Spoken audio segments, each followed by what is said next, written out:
Joe Sirola. Yeah. The great Joe Sirola was born in Carteret, New Jersey. He's been a star of television, voiceover, and major motion pictures. In fact, he's won 5 Emmys. And I'll tell you, I just speak personally, he leaves the best voicemails of anybody I know. I've never erased one of them. Tommy, it's Joe Sirola. I love him. I love him. He's also a Tony-winning producer, enjoying extraordinary success with A Gentleman's Guide to Love and Murder, The Trip to Bountiful, John Leguizamo's Ghetto Clown, Rodgers and Hammerstein's Cinderella, The Mother Beep with the Hat, and Time Stands Still. I don't see no one put in the script Cagney. He's also a co-producer of Cagney, let's be honest. Just talking about it. Which we're very grateful for, Joe. You got an eye for a good project, I'm just saying. Joe is also a visual and musical artist. After the montage you see next, player Jeffrey Hardy will pay a tribute to Joe Sirola, and Jacques Saloni will present him with his Hall of Fame award. We're honored then to have Players Hall of Fame great, and he is, Steve Ross, perform a musical tribute to Joe.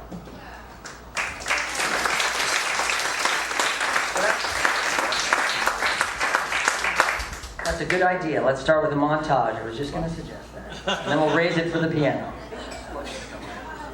It's known the world over. What hasn't been known, though, is who invented the game. Until now. We recently found the man who started it all over 50 years ago. A man known to everyone simply as Sluggy. How did it start? I was on a road trip with this guy, a good friend of mine. His name is Greg. Now you got it? What? Do you remember where you were headed? Who gives a shit where I'm going? You're asking a question, I'm giving you an answer. Okay. Greg could talk the ears off a breast monkey. I mean, this guy could talk. So it got so annoying, I reared back and I punched him right in the face. So now, naturally, the guy says, what'd you punch me in the face for? Now, I had to come up with something quick, because this guy had a temper. All of a sudden, I see a VW drive by. So I lied. I told him that there's this new game. Whenever you see a VW, you punch someone. He bought it. That's it? No, that's not it. You don't go around punching people in the face. I did that. And now people punch people in the arm. It's more civilized. And there's rules, you know, like no punch backs, no timeouts, there's no punching the driver while he's driving. Look like, hey, a silver one. That's 2. You're not going to, well, okay, you're not going to really hit, right? 2 new 65 cars. The light-colored one and the Rambler Classic. Both drivers in their place. Now we're going to reverse the film in this demonstration to show you why Rambler stopped and the other car didn't. All Ramblers have double safety brakes with tandem master cylinders serving 2 hydraulic systems. To simulate damage, one line is cut. Its hydraulic pressure lost. But Rambler provides an extra safety margin, a dual brake system. In nearly all other cars, only one hydraulic line stands between you and this. Fortunately, this possibility is remote, but brake failure can occur due to loss of hydraulic pressure. That's why double safety brakes are standard on all Ramblers.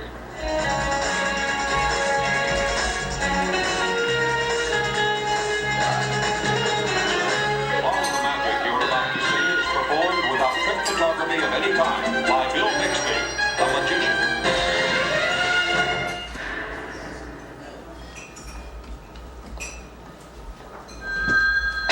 Castle, Dominic. Hello, Dominic. Tony, where are you? I've been trying to get you. Well, I just paid another visit to Keegan. Whatever this thing is, Paul Gunther is behind it. Paul Gunther? Last I heard he was in jail serving 10 years. Well, he's out now. See what you can dig up on him, will you? Oh, yeah, by the way, what'd you find out about Kroll? But that's what I've been trying to get you. See, he dropped out of sight about a week ago. Whereabouts classified, but I do know where you can get in touch with his sister, Trudy.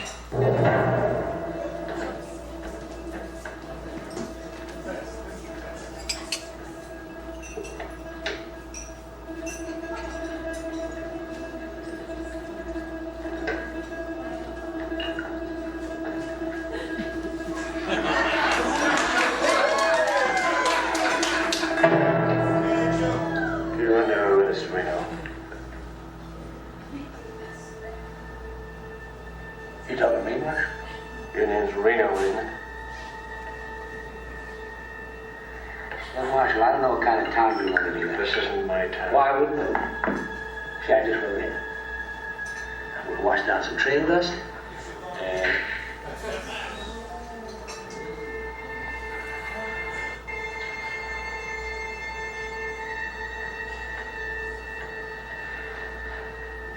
All right, Marshal, what do you say I done? You don't remember me, do you? No. When you hang a man, you better look at him.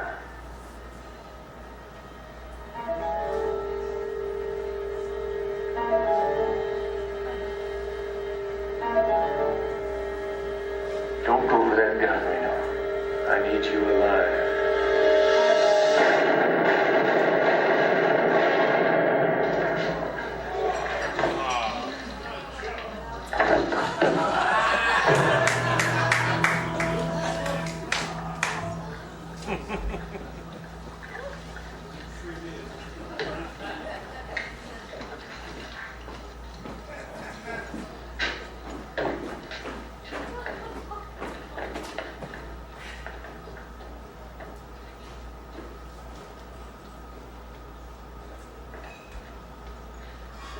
You know him? No? Anybody here know him? Goes by the name of Reno. Come up here and take a look at him. I'm going to consider this a delayed payoff. For what? The fight you messed up on us. What are you talking about? Solano was supposed to fall in the 7th round. You took him out in the 4th round. You fought an honest fight, and we lost the bump. I don't believe you. That's the way it happened.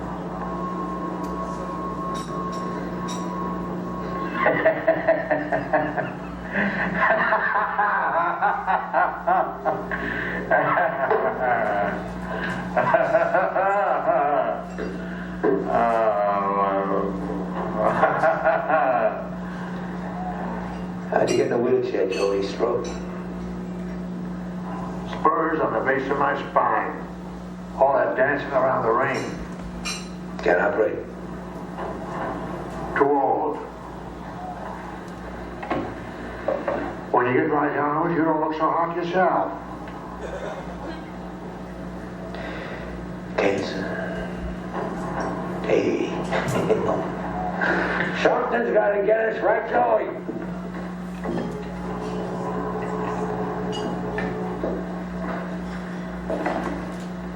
Look at us, two old, wounded fighters. Oh, no. Don't even tell that lie to your pillow. We're not alike. Because you're a punk. And I'm a good guy.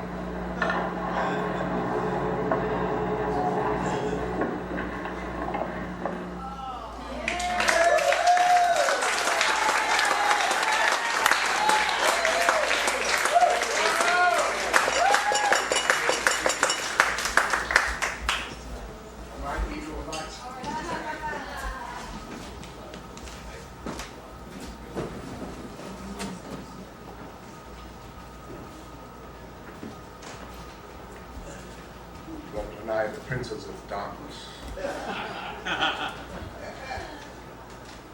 My name's Jeffrey Hardy. I'm a player. I always find that needs qualification outside of this place. I'm sure you know what I mean. I would like you to indulge me momentarily, if you would, while I talk about my mate, Joe Sirola. And I'm going to go back to my native vernacular in Australia. And in fact, in Australia, when we call someone our mate, they're in the pantheon. They're amongst the greats. And great Joe Sirola is. As you heard from Robert, Joe, my mate, he's a polymath. He's a talented actor, an artist, a songwriter, writer, raconteur, producer, and add to this, he's bloody good company. In truth, he could have been inducted into any Hall of Fame 40 years ago for his Broadway and theatre work, 30 years ago for his film and television work, and throughout his whole career for being that man with the golden tonsils. A voice that we've all grown up with, America's most recognized voice, as Johnny Carson said. At 28, Joe left the corporate world, where he was a junior executive with an expense account at Kimberly-Clark. And on behalf of the world of showbiz, I would like to thank Kimberly-Clark sincerely for surrendering him up to us. His first stop after that was Broadway, and he hasn't stopped since. And he's been much awarded for his broad talents. Along the way, Joe has been admired and befriended by many whom we admire, including fellow inductee tonight, James Stewart. And you ask Joe politely later, he might tell you a story about his dealings with James Stewart. And Noel Coward, who, when Joe introduced himself to him, saying, "I'm Joe Sirola," Coward quipped, "Of course you are." He counts amongst his friends Richard Burton, Peter Marshall, Clint Eastwood, in spite of what you saw before, James Cagney, Jose Ferrer, Bill Wyman of the Rolling Stones, Valerie Harper, and the ever elegant Douglas Fairbanks Jr., who said of the also ever elegant Joe Sirola, "You are the finest Alfred B. Doolittle I've ever seen." For those of us who know Joe, not much goading is needed to get a reprise from him of "With a little bit of luck," or "I'm getting married in the morning," both always delightful. Some of Joe's theatrical anecdotes are so good that I've heard them adapted and repeated in far-off shores. 3 years ago, when Shane and my wife and I were visiting friends in the outback of Australia, as we stood in bushland to observe exotic rock wallabies, no doubt also surrounded by snakes, everything in Australia wants to kill you. Our hostess, standing in amongst these grasslands, said, "I don't know any blokes in New York. Well, there's one guy up here, his name's Joe Sirola." So, small world or just big people? I think the latter. As well as being an audience enchanter with his performance, such as Shakespeare's Ages of Man, monumental work which Joe committed to memory and performed so beautifully, Joe is a horticultural rose whisperer. He has one of the finest and most verdant roof gardens in the whole of New York. Joe has the touch, no doubt about it. Joe is beyond doubt one of the most energetic people I know. We just can't keep up with him. He travels to Europe like clockwork every year, so much so that even the geese could set their migration pattern by it. He travels extensively in this country to celebrity golf tournaments and to visit family and friends. He must have enviable frequent flyer points. He is, in short, a class act, with his signature rose, which you'll see there tonight in his lapel, and what some people might suggest is Veuve Clicquot surging through his veins. He is, as well as being an adored player, also a friar and a lamb. And to steal from Barrymore, in this case, Joe is both an actor and a gentleman, a somewhat surprising combination. What you may not know about Joe, because he does not broadcast it, is of his many philanthropies. One recipient of his generosity is Copper Mountain College of the College of the Desert, to which he has made the largest single donation of $100,000 to the college for a technical wing to be named after his parents, Anton and Anna Sirola.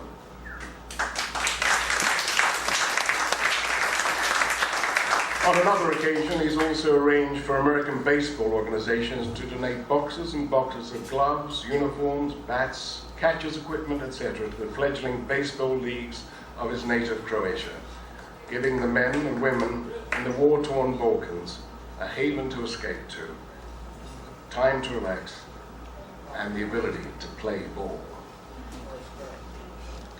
But underneath this all is the Joe we know.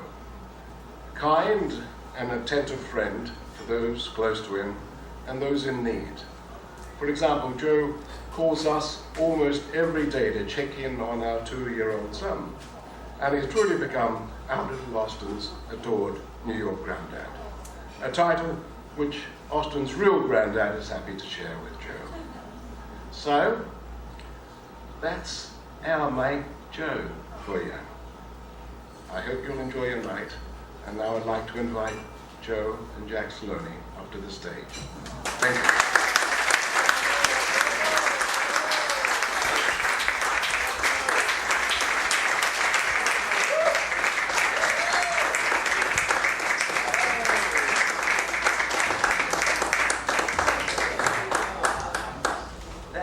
Thank you, God. Is that me? Joe, in recognition of your many years as a player, along with the generosity you have shared with your time and your talent that have made this club a nicer place to be, it is my privilege and my honor to present you with your Hall of Fame award and this beautiful portrait by David Pena that will hang on the walls of this club for perpetuity so that every member in the future will know that you were deserving of induction into the Players Hall of Fame.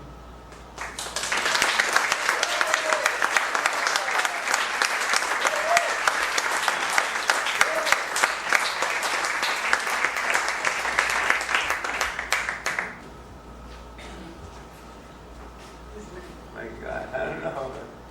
It's wonderful. Thank you so much. One of the most beautiful words in the American language, Giacomo. This guy does everything. Everything. Thank you so much. And so many people just like the foundation, mainly. And, I might add a story about Jimmy Stewart. Can I put this down here for a second? I told you he wouldn't need much encouragement. Pardon me? Jimmy Stewart on Broadway was doing Harvey. Does anyone know who play Harvey? When he sees an animal, a rabbit, it's not there. And I came up, a fellow, Jesse White, a friend of mine, was one of the co-producers. And I went back after I saw the show and I said, you know, Jesse, I saw Harvey. He said, did you realize? I said, yeah. I said, do me a favor. This guy's like a kid, like an apprentice. We got 5 days till opening night and he's nervous. He's scared, he's so insecure. Would you please tell him? I said, sure. So he knocks on the door and I open the door. Jimmy Stewart says, you're a good actor. He recognized me, I guess. And I said, Mr. Stewart, I just want to tell you, I saw Harvey. Oh, did you really? Did you? Yes. Oh, you're not playing with me now. You saw Harvey. You saw. When did you see him? I said, well, you know the scene where you're sitting down with him and he looks at you and did that work? Oh, wow. I don't know. Oh my God, this is wonderful. Well, you saw the show tonight, but we opened in 5 days. Would you like to come to opening night? I said, I sure would. Get him 2 tickets for opening night. That's my relationship with Jimmy Stewart.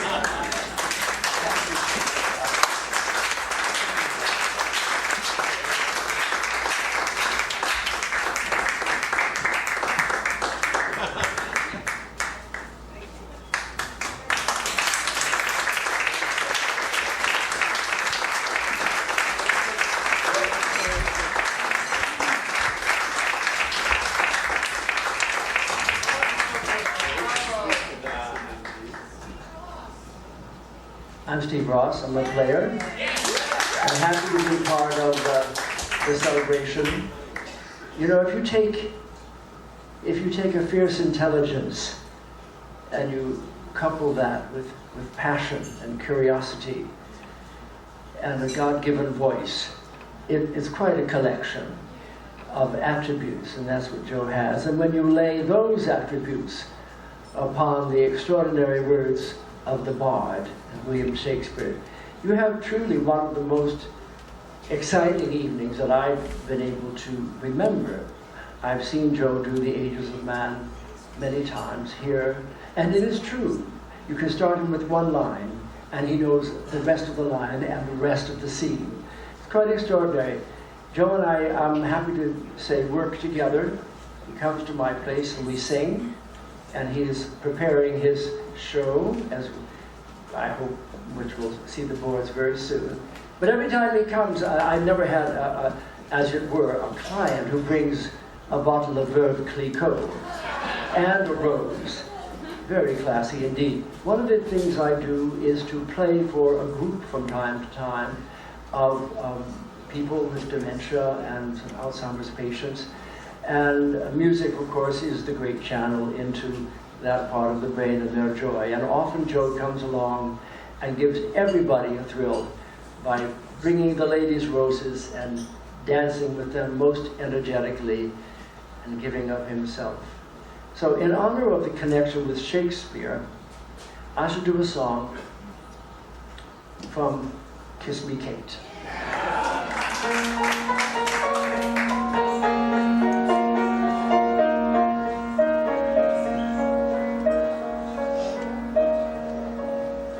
Strange dear, but true dear, when I'm close to you, dear,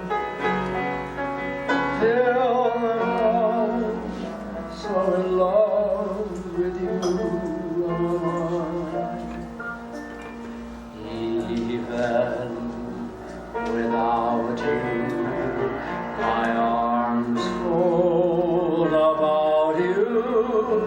You know, darling, why so in love with you am I. In love with the night, mysterious, the night when you first were there. In love without joy, delirious, when I knew that you could care. So taunt me and hurt me, deceive me, desert me. I'm yours till I die. So in love, so in love, so in love with you, my love.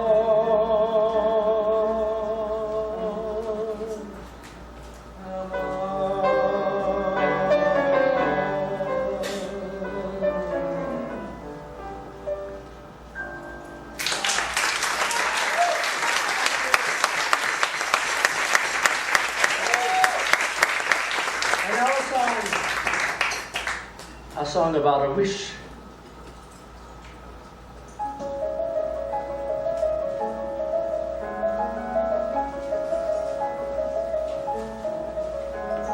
If I could save time in a bottle, first thing that I'd like to do is to save every day till eternity passes away and then spend them with you. If I could make days last forever, words could make wishes come true. I'd save every day like a treasure, and then again I would spend them with you. But there never seems to be enough time to do the things you want to once you find them. I've looked around enough to know you're the one I want to go through time with. If I had a box full of wishes and of dreams that had never come true, the box would be empty except for the memory of how they were answered by you.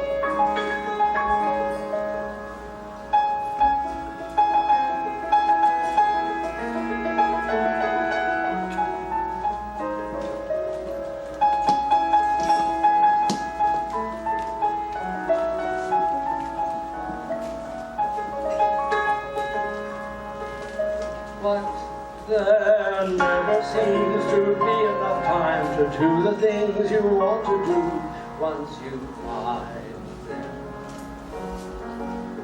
I've looked around enough to know you're the one I want to go through time.